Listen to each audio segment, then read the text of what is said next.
Halo Sobat Inspirasi, selamat datang kembali bersama kami.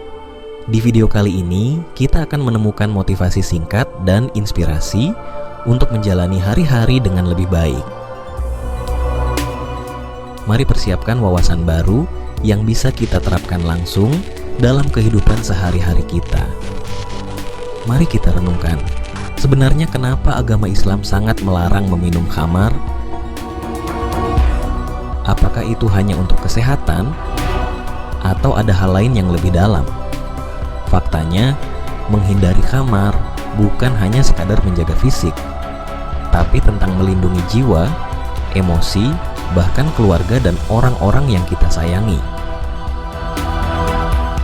Bayangkan saja, hanya karena segelas minuman, seseorang langsung mendadak bodoh dan bisa kehilangan akal sehatnya, merusak hidupnya, dan juga hidup orang lain.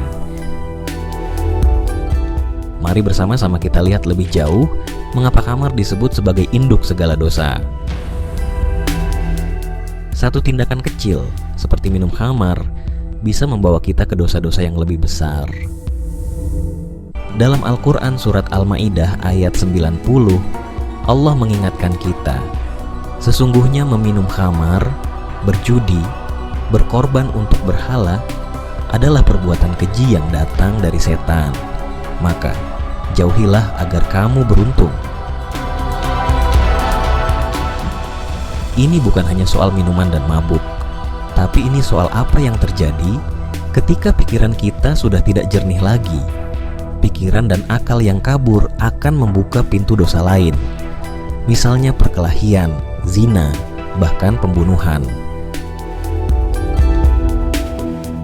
Apakah kalian pernah melihat contoh nyata dari hal ini? Suatu waktu ada seorang teman bercerita, dia cuma ingin bersenang-senang sesekali. 1 gelas, 2 gelas, dan sebelum dia menyadarinya, dia sudah berada dalam kecanduan. Apa yang terjadi waktu itu? Dia kehilangan pekerjaannya, keluarganya menjauh, dan bahkan dia terlibat dalam perkelahian yang hampir berujung pada kondisi yang fatal. Hanya karena apa? Hal seperti itu karena khamar, yaitu induk dari dosa atau awal rentetan dosa-dosa kecil. Ironisnya, dia dulu selalu berkata, aku hanya mau coba-coba. Tanpa disadari, yang awalnya coba-coba akhirnya menghancurkan hidupnya sendiri. Selain merusak akal, khamar juga menjauhkan kita dari Allah. Pada Al-Quran surah An-Nisa ayat 43, Allah berfirman, "Hai orang-orang beriman, janganlah kamu sholat dalam keadaan mabuk." Bagaimana mungkin kita bisa beribadah dengan baik jika pikiran kita kabur? Bagaimana mungkin kita bisa merasakan ketenangan batin saat sholat jika tubuh kita dipenuhi dosa dari khamar? Apakah kalian benar-benar ingin merusak hubungan kalian dengan Sang Pencipta hanya karena kenikmatan sesaat? Khamar tidak hanya merusak diri sendiri, tapi juga bisa mencelakai orang lain. Kita semua tahu bagaimana banyak kecelakaan terjadi karena pengaruh alkohol. Orang yang mabuk sering kehilangan kendali dan melakukan tindakan yang konyol dan berbahaya untuk dirinya sendiri maupun orang lain. Apakah kalian pernah mendengar berita tentang kecelakaan fatal akibat alkohol?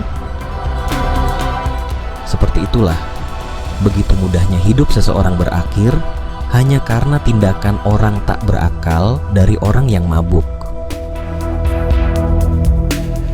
Data terbaru yaitu lebih dari 3 juta kematian setiap tahunnya disebabkan oleh konsumsi alkohol. Ini bukan hanya soal kesehatan fisik, ada juga dampak sosialnya yang jauh lebih besar daripada itu.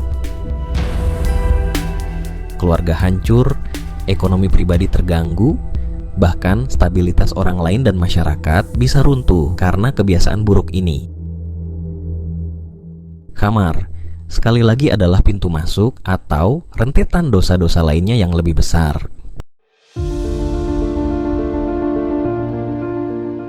Jadi, apa solusinya? Bagaimana kita bisa menjauh dari godaan ini? Jadi yang pertama, dekatkan diri dengan lingkungan yang positif. Lalu carilah teman atau lingkungan yang banyak mengajak kebaikan, bukan keburukan.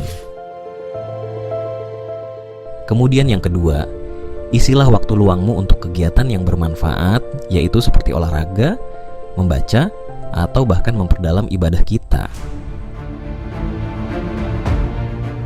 Kemudian yang ketiga, selalu ingatkan diri kita tentang dampak negatif khamar, baik secara spiritual maupun sosial. Ingat, Allah telah memberikan pesan melalui kitabnya, yaitu solusi terbaik untuk hidup yang lebih baik. Sangat marak sekali di kehidupan dan di sekitar kita sehari-hari. Jadi, marilah bersama-sama kita pikirkan, apakah segelas minuman benar-benar sebanding dengan kehancuran yang akan bisa terjadi? Jika kalian setuju bahwa hidup yang jernih adalah lebih baik daripada hidup yang suram karena dosa, tekan tombol like, subscribe, dan share video ini. Mari kita bangun komunitas yang lebih sehat, lebih kuat, dan lebih baik bersama-sama.